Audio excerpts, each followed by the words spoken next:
तो एक बार फिर से स्वागत है। मंदिर की इन घंटियों की आवाज के साथ ही चिंटू की यात्रा का आखिरी पड़ाव शुरू हो रहा है। जी हाँ, आज हम पहुंचेंगे भारत के 12वें और अंतिम ज्योतिर्लिंग गुश्मेश्वर।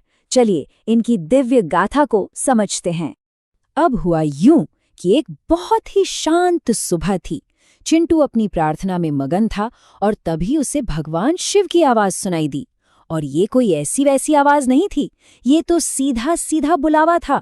12वें और अंतिम ज्योतिर्लिंग घुश्मेश्वर के दर्शन के लिए एक खास न्योता। और सोचिए जरा, जैसे ही चिंटू ने ये बात अपने दोस्त बबलू को बताई, अरे वो तो खुशी से उछल ही पड़ा। मतलब एक और नई यात्रा, नए दर्शन और एक नया रोमांच। बस दोनों तैयार हो गए। तो ठीक है, यात्रा शुरू की जाए। अच्छा, ये घुश्मेश्वर ज्योतिर्लिंग है कहाँ? ये महाराष्ट्र में है।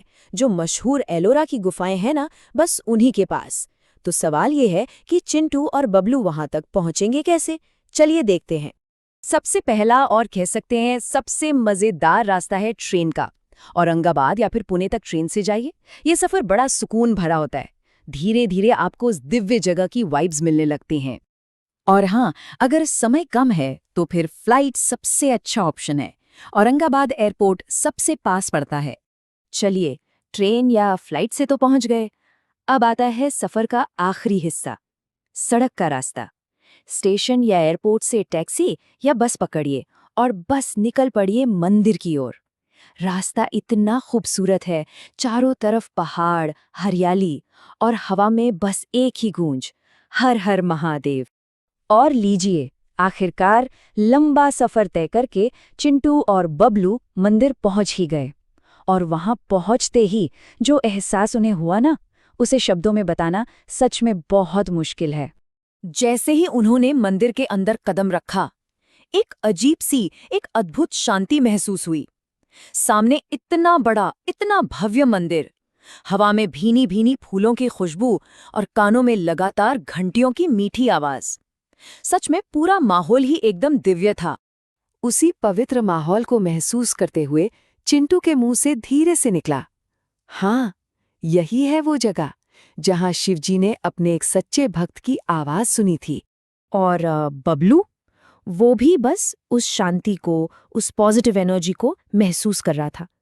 उसके मन में श्रद्धा तो थी ही, पर एक हैरानी भी थी कि अरे वाह, यहाँ की पवित्रता का एहसास कितना अलग है। तो इस जगह में इतनी पवित्रता क्यों है? इसके पीछे एक बहुत ही गहरी और प्रेरणा देने वाली कहानी छुपी है। ये कहानी है घुश्मा नाम की एक भक्त की, जिनकी भक्ति और विश्वास इतना मजबूत था कि खुद महादेव को यहाँ आना पड़ा। हाँ, तो कहानी कुछ यूं है कि घुश्मा नाम की एक शिव भक्त थी। वो हर रोज बिना चूके मिट्टी के शिवलिंग बनाती, उनकी पूजा करती और फिर पास के तालाब में उन्हें विसर्जित कर देती। लेकिन उनकी अपनी ही बहन को उनकी इस भक्ति से जलन होने लगी और ये जलन इतनी बढ़ गई कि एक दिन उसने घुश्मा के बेटे की हत्या कर दी और शव को उसी तालाब में फेंक दिया।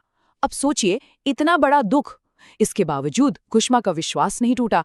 वो रोती रहीं, बिलखती रहीं, लेकिन अपनी पूजा और प्रार्थना नहीं छोड़ी। और बस घुश्मा की इसी अटूट भक्ति को देखकर महादेव खुद प्रकट हो गए। उन्होंने न सिर्फ घुश्मा के बेटे को दोबारा जिंदा कर दिया, बल्कि उन्हें एक वरदान भी दिया। उन्होंने कहा, सच्ची भक्ति कभी खाली नहीं जाती। और उसी दिन से अपने भक्त के नाम पर शिवजी उसी जगह घुश्मेश्वर ज्योतिर्लिंग के रूप में हमेशा के लिए स्थापित हो गए। वाह, क्या कहानी है! इस अद्भुत कहानी को सुनने के बाद तो चिंटू और बबलू का मन श्रद्धा से और भी भर गया। अब वो दर्शन के लिए आगे बढ़े, उसी पवित्र शिवलिंग के पास जहां भक्ति का इतना बड़ा इम्तिहान हुआ था। अच्छा, यहाँ दर्शन करने का तरीका भी बहुत सरल और प्यारा है। सबसे पहले तो हाथ पैर धोकर खुद को शुद्ध कर लीजिए। फिर लाइन में शांति से खड़े होकर अपनी बारी का इंतजार कीजिए और मन ही मन शिवजी को याद कीजिए। जब आपकी बारी आए तो शिवलिंग पर जल, बेलपत्र और फूल चढ़ाइए। ओम नमः शिवाय का जाप कीजिए और बस आखिर में सच्चे दिल से प्रार्थना कीजिए। और चिंटू, वो बस अपनी आंखें बंद करके मन ही मन प्रार्थना करता है, शिवजी हमें हमेशा सही रास्ता दिखाना। बस इतनी सी छोटी सी प्रार्थना, लेकिन कितनी सच्ची और दिल से निकली हुई। अब धीरे धीरे दिन ढलने लगा और शाम की आरती का समय हो गया। पूरा मंदिर दियों की रोशनी से जगमगा उठा। मंत्रों की गूंज से माहौल में एक ऐसी एनर्जी भर गई जिसे भुलाया नहीं जा सकता। और सच कहूं तो इसी पल में इस पूरी यात्रा का असली मतलब छिपा है। घुश्मेश्वर की ये यात्रा हमें एक बहुत बड़ी बात सिखाती है।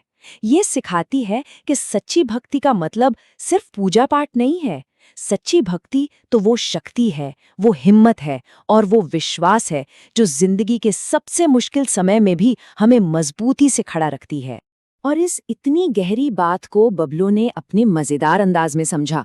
वो कहता है, ठीक है, मैं रोज अच्छे काम करूंगा और अगर मुझसे कोई गलती हो गई तो सॉरी भी बोल दूंगा।